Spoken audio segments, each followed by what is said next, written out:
আমরাও 100 কোটি হিন্দু বাংলাদেশের 1.5 কোটি হিন্দুর জন্য লড়ব।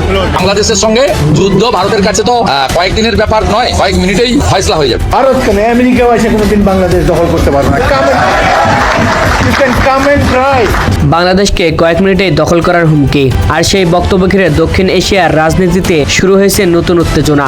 ভারত, বাংলাদেশ, চীন এবং পাকিস্তানকে ঘিরে এখন তৈরি হয়েছে এক নতুন ভূ রাজনৈতিক সমীকরণ। প্রশ্ন উঠছে, বাংলাদেশ কি সত্যি আগের মতো নীরব থাকবে, নাকি এবার বদলে গেছে পুরো হিসাব? আজকের ভিডিওতে আমরা জানবো পুরো ঘটনা। ভিডিওটি শেষ পর্যন্ত দেখুন। পশ্চিমবঙ্গের রাজনৈতিক নেতা শুভেন্দু অধিকারীর একটি বক্তব্য সম্প্রতি সামাজিক যোগাযোগ মাধ্যমে ব্যাপক আলোচনার জন্ম দেয়। তিনি দাবি করেন, বাংলাদেশের সঙ্গে সংঘাত হলে ভারত খুব দ্রুতই পরিস্থিতি নিয়ন্ত্রণ নিতে পারবে। এই বক্তব্যের পর বাংলাদেশ শুরু হয় তীব্র প্রতিক্রিয়া। অনেক রাজনৈতিক বিশ্লেষক ও সাবেক সামরিক কর্মকর্তারা বলেন, বাংলাদেশ একটি স্বাধীন রাষ্ট্র এবং দেশের নিরাপত্তা রক্ষায় বাংলাদেশ প্রস্তুত। এরপর পাল্টা বক্তব্য আসে বাংলাদেশের পক্ষ থেকেও।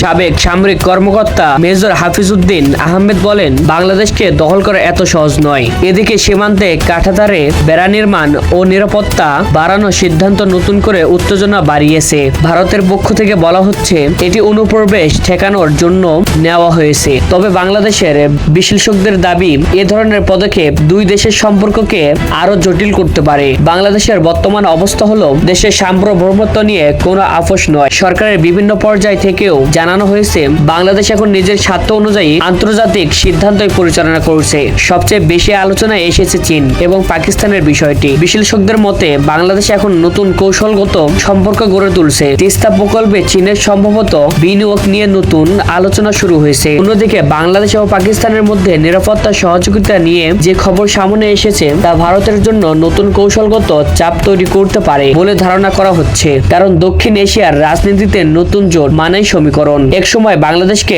দুর্বল ভাবা হলেও এখন পরিস্থিতি অনেকটাই বদলে গেছে। অর্থনৈতিক অবকাঠামো এবং কূটনৈতিক সম্পর্ক সব দিক থেকেই বাংলাদেশ এখন আগের চেয়েও অনেক বেশি শক্ত অবস্থানে রয়েছে। বিশ্লেষকদের মতে, বাংলাদেশ এখন আন্তর্জাতিক রাজনীতিতে নিজের স্বার্থকে অগ্রাধিকার দিচ্ছে, আর এই কারণে দক্ষিণ এশিয়ার ভূ রাজনীতিতে বাংলাদেশের গুরুত্ব দিন দিন বাড়ছে। তাহলে দর্শক, আপনার কি মনে হয়, বাংলাদেশ ও ভারতের এই উত্তেজনা ভবিষ্যতে কোন দিকে যেতে পারে? চীন ও পাকিস্তানের সঙ্গে বাংলাদেশের ঘনিষ্ঠতা কি দক্ষিণ এশিয়ার রাজনীতিতে বড় পরিবর্তন আনবে? আপনার মতামত কমেন্টে লিখে জানান। ভিডিওটি ভালো লাগলে অবশ্যই লাইক দিন, শেয়ার করুন এবং চ্যানেলটিকে সাবস্ক্রাইব করে বেল আইকনটি অন করুন। আন্তর্জাতিক রাজনীতি ও ভূ রাজনৈতিক বিশ্লেষণের নতুন ভিডিও নিয়ে আবার হাজির হব। আল্লাহ হাফেজ। পাথর ছুটছে, অন্যদিকে পাথর ছোড়া হচ্ছে। এই মুহূর্তে আমরা দেখানোর চেষ্টা করছি, ভারতের মুসলমানদের জন্য আগামী দিনগুলো আরো কঠিনতর হবে। তাদের উপর অত্যাচার নির্যাতন আরো বেড়ে যাবে। এই দেশের নাম হিন্দুস্তান, এখানে হিন্দুরা রাজত্ব করবে। মাথাকে পাড়া যাবে না, তাহলে বিহারে তো ফ্রি গরু দিতে পারত মোদি। মোদি করলে মধু খেয়ে গরু কিনতে হবে, মোদি খেয়ে গরু মোদি খেয়ে কিনতে হবে। নিয়ম বন্ধ করেছে, মানছি না, মানবো না। কুরবানির নিয়ম বন্ধ করেছে, মানছি না, মানবো না। বিজেপি সরকার এসে আমরা মানলাম ভালো। আসসালামু আলাইকুম দর্শক বন্ধুরা, স্বাগতম আপনাদেরকে ইউটিউব চ্যানেল নিউজ বাংলাতে। আজকের ভিডিওতে আমরা কথা বলবো ভারতের এমন এক ঘটনা নিয়ে, যা ইতিমধ্যে সামাজিক যোগাযোগ মাধ্যমে ব্যাপক আলোচনার সৃষ্টি করেছে। খবরে বলা হচ্ছে, অনেক মুসলিম পরিবার ও ব্যবসায়ী গরু কেনা থেকে সরে দাঁড়িয়েছে। এর প্রভাব পড়েছে গরুর বাজারে, ক্ষতির মুখে পড়েছে বহু বিক্রেতা। কিন্তু আসল ঘটনা কি, কেন এমন সিদ্ধান্ত, আর এতে সাধারণ মানুষের প্রতিক্রিয়া কি, সবকিছু জানতে হলে ভিডিওটি শেষ পর্যন্ত দেখার অনুরোধ রইল। এই দেশের নাম হিন্দুস্তান, এখানে হিন্দুরা রাজত্ব করবে। সম্প্রতি ভারতের বিভিন্ন অঞ্চলে গরুর বাজারে আগের মতো ভিড় দেখা যাচ্ছে না। মুসলিম আছে বলে গরু বিক্রি হচ্ছে না, হলে হবে না। গরু বিনিময়ে আমরা যদি না বেচতে পারো, তো আমরা কি খাবো? গরিব মানুষ আমার সময়তে একটা বেচতে হবে, সেটাকে হাত পাবো না, কেউ আসবে না সেখানে।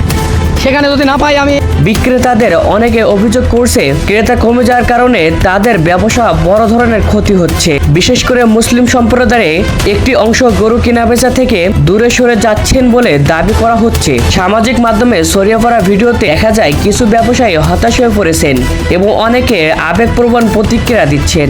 ওনার ভোট এখন জিতে, এখন তো আমাদের গরু বিক্রি হচ্ছে না। এখন কি করবে গরুগুলো কি করবো আমরা আমাদের বিষ খাওয়া ছাড়াও কোনো উপায় নেই কি খাবো তবে বিষয়টি নিয়ে ভিন্ন মত রয়েছে। কেউ বলছেন অর্থনৈতিক সমস্যার কারণে বাজারে মন্দ চলছে, আবার কেউ বলছেন সামাজিক ও রাজনৈতিক পরিস্থিতির কারণে এমনটা হতে পারে। বিশেষজ্ঞদের মতে বর্তমানে ভারতীয় বাজারে খাদ্যদ্রব্যের দাম বৃদ্ধি, পরিবহন খরচ এবং অর্থনৈতিক চাপের কারণে পশুর বাজারে প্রভাব পড়ছে। আগে যে বাজারে শত শত গরু বিক্রি হতো, এখন সেখানে অনেক বিক্রেতা ঘন্টার পর ঘন্টা অপেক্ষা করেও ক্রেতা পাচ্ছে না। একজন ব্যবসায়ী বলেন, আগের দিনে 10টা গরু বিক্রি করতাম, এখন একটা বিক্রি করাও কঠিন হয়ে পড়েছে।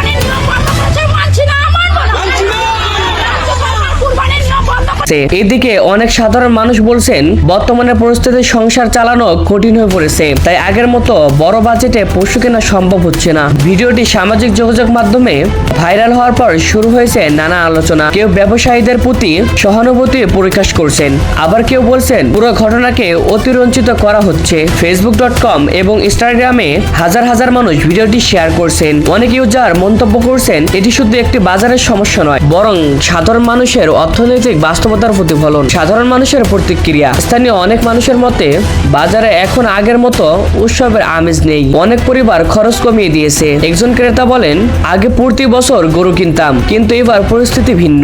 অন্যদিকে ব্যবসায়ীরা সরকারের সহায়তা ও বাজারের পরিস্থিতিশীল করার দাবি জানিয়েছেন। বিশেষজ্ঞরা বলছেন এই পরিস্থিতি দীর্ঘদিন চলতে থাকলে ছোট ব্যবসায়ীরা সবচেয়ে বেশি ক্ষতিগ্রস্ত হবেন। পুরো বিষয়টি নিয়ে এখনো বিভিন্ন জায়গায় আলোচনা চলছে। আমরা বিষ খেয়ে মারা যাবো, আমাদের আর ঘুম নেই, রাত্রে ঘুম নেই, চিন্তায় মাথা খারাপ হয়ে যাচ্ছে, আমরা কি করবো, কিছুই করার উপায় নেই। আসল কারণ যাই হোক না কেন, বাজারে এই পরিবর্তন অনেক মানুষের জীবনে প্রভাব ফেলছে। আপনার কি মতামত? এটা কি শুধু অর্থনৈতিক সমস্যা, নাকি এর পেছনে অন্য কোনো কারণ রয়েছে? কমেন্ট করে আপনাদের মতামত জানাবেন। ভিডিওটি ভালো লাগলে অবশ্যই লাইক দিন, শেয়ার করুন এবং নিউজ বাংলা চ্যানেলটিকে সাবস্ক্রাইব করতে ভুলবেন না। আল্লাহ হাফেজ। এই দেশের নাম হিন্দুস্তান, এখানে হিন্দুরা রাজত্ব করবে। মোদি করলে মধু খেয়ে গরু কিনতে হবে, মোদি খেয়ে গরু মোদি খেয়ে কিনতে হবে। কুরবানির নিয়ম বন্ধ করেছে, মানছি না, মানবো না। রাজ্য সরকার কুরবানির নিয়ম বন্ধ করেছে, মানছি না, মানবো না। নিয়ম বন্ধ করেছে, মানছি না, মানবো না। রাজ্য সরকার কুরবানির নিয়ম বন্ধ করেছে, মানছি না, মানবো না।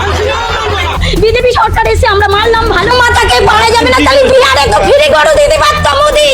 মোদি করলে মধু খেয়ে গরু কিনতে হবে, মোদি খেয়ে গরু মোদি খেয়ে কিনতে হবে।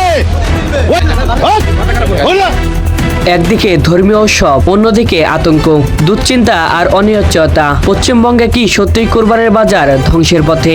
কেন কাটছেন হিন্দু খামারিরা, আর কেন গরু কিনতে ভয় পাচ্ছেন মুসলিম ক্রেতারা? আজকের এই রিপোর্ট দেখলে আপনিও অবাক হয়ে যাবেন। এই মানুষগুলো রাজনীতি বোঝে না, তারা শুধু জানে গরু বিক্রি করে সংসার চালাতে হয়। ঋণ নিয়ে গরু পালন করেছেন বছরের পর বছর, কিন্তু এবার ঈদের আগে সেই বাজারে নেমে এসেছে ভয়ঙ্কর নীরবতা। অনেক ভোট এখন জিতে, এখন তো আমাদের গরু বিক্রি হচ্ছে না, এখন কি করবে গরুগুলো কি করবো আমরা?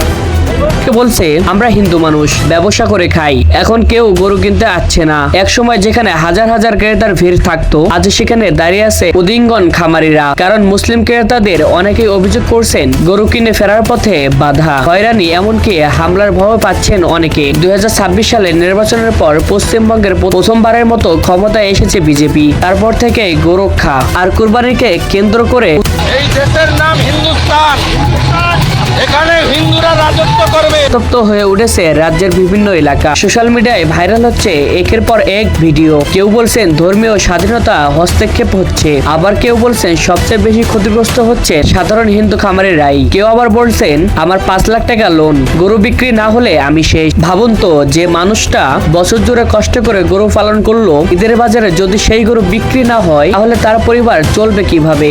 এই সংকট শুধু ধর্মের নয়, এটা হাজার হাজার গরিব পরিবারের বেঁচে থাকার লড়াই। আবার কেউ বলছেন আমরা বিষ খেয়ে মারা যাবো, আমাদের আর ঘুম নেই, রাত্রে ঘুম নেই, চিন্তায় মাথা খারাপ হয়ে যাচ্ছে, আমরা কি করবো, কিছুই করার উপায় নেই। বিজেপি সরকার এসে আমরা চিন্তায়। কুরবানির বাজারকে ঘিরে পশ্চিমবঙ্গের গ্রামীণ অর্থনীতির বড় একটা অংশ টিকে থাকে। খামারে, পরিবহন, শ্রমিক, কৃষিখাদ্য ব্যবসায়ী সবার রুজি রুটি জড়িয়ে আছে এই মৌসুমের সঙ্গে। কিন্তু এবার সেই বাজারে নেমে এসেছে ভয়, আতঙ্ক আর অনিশ্চয়তা। প্রশ্ন উঠছে, এভাবে চলতে থাকলে কি পশ্চিমবঙ্গের ঐতিহ্যবাহী পশুর বাজার ভেঙে পড়বে? হবে। ধর্মীয় রাজনীতি কি সাধারণ মানুষের পেটে লাথি মারছে, নাকি পুরো বিষয়টি রাজনৈতিক প্রচারণা? সত্য যাই হোক, সবচেয়ে বেশি কষ্টে আছেন সাধারণ মানুষ। কেউ বলেন আমরা গরিব মানুষ, আমাদের বাঁচার রাস্তা কোথায়? পশ্চিমবঙ্গের এই পরিস্থিতি নিয়ে আপনার মতামত কি? ধর্মের নামে রাজনীতি নাকি সাধারণ মানুষের অধিকার ক্ষুণ্ণ হচ্ছে? কমেন্টে আপনার মতামত লিখুন, ভিডিওটি শেয়ার করুন যাতে সবাই সত্যটা জানতে পারে। আর দেশ বিদেশের এমন গুরুত্বপূর্ণ রাজনৈতিক ও সামাজিক খবর জানতে এখনই সাবস্ক্রাইব করুন বাংলা নিউজ 24। না বিষ খেয়ে মারা যাবে। আমাদের আর ঘুম নেই, রাত্রে ঘুম নেই, চিন্তায় মাথা খারাপ হয়ে যাচ্ছে। আমরা কি করব? কিছুই করার উপায় নেই। এই দেশের নাম হিন্দুস্তান, এখানে হিন্দুরা রাজত্ব করবে। মোদি করলে মধু খেয়ে গরু কিনতে হবে, মোদি খেয়ে গরু মোদি খেয়ে কিনতে হবে।